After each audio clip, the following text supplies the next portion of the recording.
Bonjour, vidéo pour vous faire un point de lecture spécial poésie. Et il y aura Japon, Corée et France. Oui, la France existe encore, vous inquiétez pas. Et on va commencer avec le service presse. Laura Luthard, Nez Tissé, aux éditions de Bruno Doucet. Vous savez à quel point j'aime cette maison d'édition. Et j'aime beaucoup la poétesse également. Je l'ai reçue en service presse chez Babelio. Et en fait, j'avais eu au début un petit doute concernant ce livre pour la simple et bonne raison que j'ai lu son précédent Au bord du bord, que j'ai tellement aimé, qui m'avait bouleversée, et qui était arrivé à point nommé aussi. Alors désolée si vous entendez des cris, c'est Halloween, au moment où je tourne, on est le 31 octobre. Donc il y a des enfants dans la rue forcément. Bref, donc je reviens à ça. Et en fait, j'avais hésité parce que ce recueil n'a strictement rien à voir avec son précédent. Euh, Son précédent m'avait bouleversée, mais là ici on est sur une thématique qui est une thématique où je sais pas que ça me touche pas, c'est que c'est comment je vais dire ça. En fait, il y a des sujets actuellement pour moi qui sont compliqués. Je fuis un peu certains sujets du fait de certains de mes handicaps où du coup je peux très vite aller pas très bien. Et si en fait Laura Luthard parle. Mais qu'est-ce qui s'est passé avec ce bouquin? Mais dis donc. Je vous explique, j'ai mis des post-it et ils sont un petit peu mis de travers.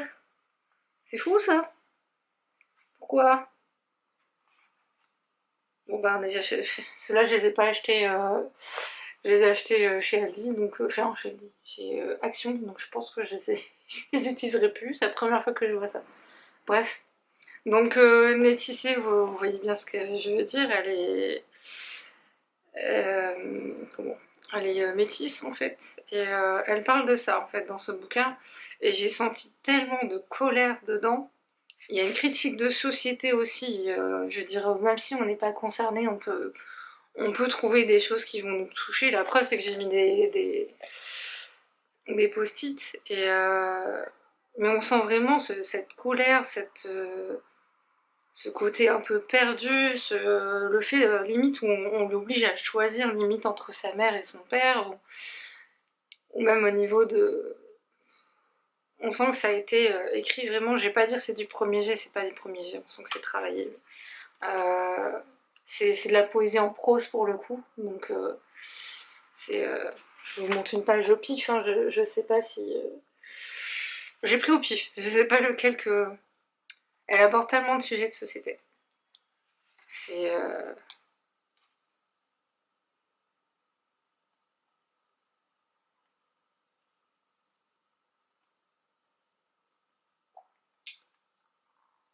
Ça, elle est pas mal, celle-là. Tant pis si l'invective, tu n'as pas le droit de dire ça, plonge mes nerfs dans l'acide du rejet. Je dois parfois s'extraire du collectif pour entendre ces singulières résonances. C'est par le conflit qu'on s'élève, vous avez cherché la griffure, maintenant osez votre originalité. Et ça, c'est plutôt des choses que... C'est plutôt une voix en fait. Oui, j'ai pas dit, mais avec j'ai des petits papiers de la maison d'édition, ça c'est le papier de présentation de l'œuvre. Et je suis sûre que d'entendre oralement ce recueil, ça doit être quelque chose. On peut pas rester insensible en lisant ça, il y a des choses qui parleront à tout le monde. Euh, c'est c'est vraiment, il y a une véritable réflexion dedans et on ne peut que comprendre, même si on n'est pas métis. C'est c'est là où on voit qu'il y a encore beaucoup de travail à faire. Mais on est mal barré à l'heure actuelle, soyez honnêtes. Bref, très beau, c'est Laura Luthard. Si vous voulez vraiment lire la poésie contemporaine de qualité, allez chez Bruno Doucet déjà pour commencer. Vous trouverez de tout, pour tous les goûts. Et c'est des ouvrages accessibles en termes de prix aussi. Personnellement, jusqu'à un moment, c'est un sans faute. Donc, après, le problème que j'ai, c'est qu'il faut que je fasse les chroniques écrites tout de suite. ou que je prenne des notes parce que sinon j'oublie. J'oublie ce qui se dégage, qui n'est pas palpable dans ces recueils. Hiver, chute de vie de Wonwoo Kim aux éditions du Bunker. Je ne connaissais pas la maison d'édition, je l'ai découverte avec la masse critique d'Abelio. Je l'avais sélectionnée dans la masse critique et donc je l'ai pas eu forcément. J'ai rien eu d'ailleurs ce mois-ci.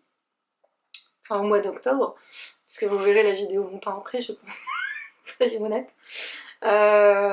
Et honnêtement, j'ai été happée par le résumé et il m'avait profondément touchée. Et c'est une expérience de lecture. Je l'ai lu en fait en attendant quelqu'un dans la voiture. Alors j'ai pas fini dans la voiture, hein, je vous rappelle, rassure. Je vais juste vous lire le passage qui m'avait fait craquer, on va dire. Partout des mots traînent. J'en ramasse un et j'écris à partir de lui. Autour de ce mot, les mots se déploient et deviennent des poèmes. En regardant ces textes en forme radiale, j'imagine un micro-organisme agrandi ou à des ondes sur la surface de l'eau. Je dis pas la suite, c'était ça qui était écrit en fait. J'ai dit là, en plus c'est coréen, soyons honnêtes. Il a fait une petite dédicace, en fait c'est des poèmes comme ça. Je sais plus comment on appelle ça, je sais que c'est un nom. Alors, ils sont en français essentiellement. De temps en temps, vous avez un peu d'anglais, mais c'est traduit. Ou c'est vraiment accessible. C'est de l'anglais de base. Vraiment, quand je dis base, c'est base. C'est très étonnant pour la forme. Ça vous oblige vraiment à tourner le livre, et c'était le but du poète. De nous faire tourner. Il y a des sujets aussi... En fait, je pense que là, c'est vraiment le genre de recueil où chacun va le percevoir à sa manière. Et il avait pour but, en fait, à chaque fois, vous avez un mot en gras. Alors, désolée, je suis... Là, vous avez lion et à la fin, vous avez nuée, par exemple. Et le suivant, vous avez muet. Vous voyez ce que je veux dire? Je sais pas si c'est clair. Et en fait, il y a des choses qui m'ont fait penser à plein de choses qu'on vit, des petits trucs, des choses du quotidien et ce genre de choses. Et, et là, je suis en train de me dire, je vais seulement comprendre quelque chose. En fait, il y a un poème qu'il a fait dedans, qui m'a marqué. Je n'ai pas mis de post-it parce que j'étais pas à l'endroit où il fallait, j'avais pas mes post-it avec moi en fait à ce moment-là. Et je vais pas le trouver, j'imagine, ou je l'ai passé et que j'ai pas fait attention. Il y en a beaucoup. Je me suis dit, il faudra que je le relise. Parce que je vais pas savoir donner un avis sur ce livre que j'ai trouvé étrange, mais c'est une expérience. Et je pense qu'en fait, il a fait ça après un deuil. Parce qu'il y a un poème là-dessus. Et à ce moment-là, c'est quelque chose qui... Enfin, vous savez que j'ai perdu quelqu'un qui... C'est une période pas simple, là. Et voilà, c'est celui-là. Bah, justement, c'était la page où je m'étais arrêtée. Où, voilà, ça parle du deuil. Et celui-là, j'ai dit, bah, ça va résonner. Ça va résonner. Et en fait, le tout dernier texte explique tout le reste. Donc, je sais pas quoi vous dire sur ce recueil. Il faut vraiment que je le relise parce que je pense qu'à la première lecture, j'étais peut-être pas dans les bonnes dispositions pour le lire. Mais une qualité, ça c'est certain. Je connais pas les éditions du Bunker, donc je vais un jour prendre le temps de m'y pencher sérieusement, et j'ai adoré la table des matières. Je trouve ça bien et ça donne ça nous permet de voir qu'il y a une évolution dans les formes aussi. Je suis très étonnée. C'est une véritable expérience. Je vous laisse prendre la décision de tenter le coup. Et les deux derniers, je vais en parler en même temps, parce que c'est la même collection, on va dire. C'est aux éditions Scala, et c'est les haïkus de Bachot. Alors là, c'est Fouillou, les estampes d'hiver, et là, c'est Aki, les estampes d'automne. Donc là, on est sur la thématique de l'automne. Et je me suis dit, tiens, le jour où je me suis décidée à le lire, on passait en automne. Et c'est super.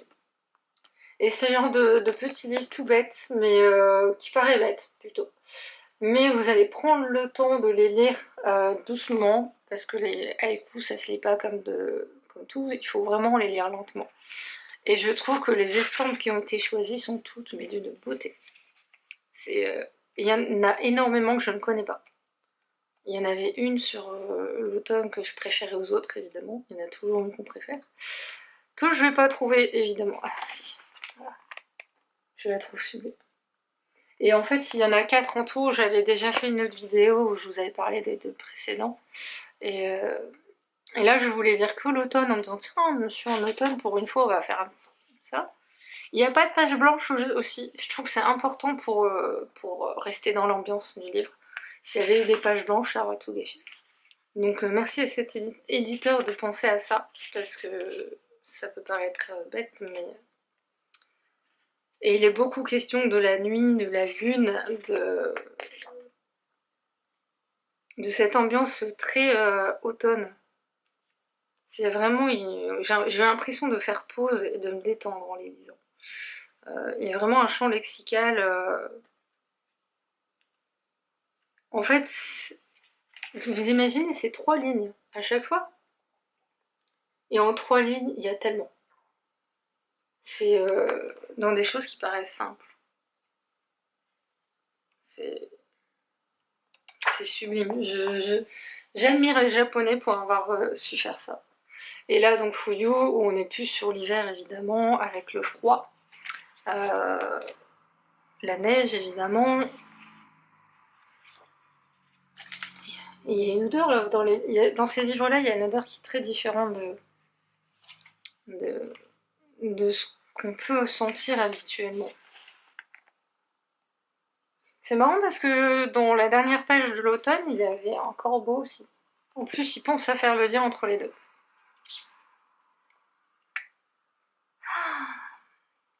C'est apaisant, ça fait du bien. Franchement, mais lisez-les. Si vous êtes adepte, bien sûr, des haïkus. Ce que je peux concevoir, hein, parce que si on n'est pas habitué... là, au début, c'est déconcertant d'en lire. Mais une fois que vous avez compris, c'est de... Voilà. Enfin, je vous montre pas, il est trop l'haïku, mais... Les éditions Scala ont tendance à faire de très belles choses. Malheureusement, en termes de prix, c'est autre chose. Alors celui-là, je sais plus, 14,90. Je trouve que ça les vaut, parce que quand même, on a des sublimes... des sublimes estampes. Alors il y a les références à chaque fois, mais je les ai pas regardées. Et en fait, le truc... drôle, je mets des gros guillemets, c'est que ma libraire a reçu un super beau livre sur le Kiyoye, que je connais, le Kiyo. Bref, je vous en reparle prochainement. Et au début, j'ai dit ouais, non, je vais pas l'acheter.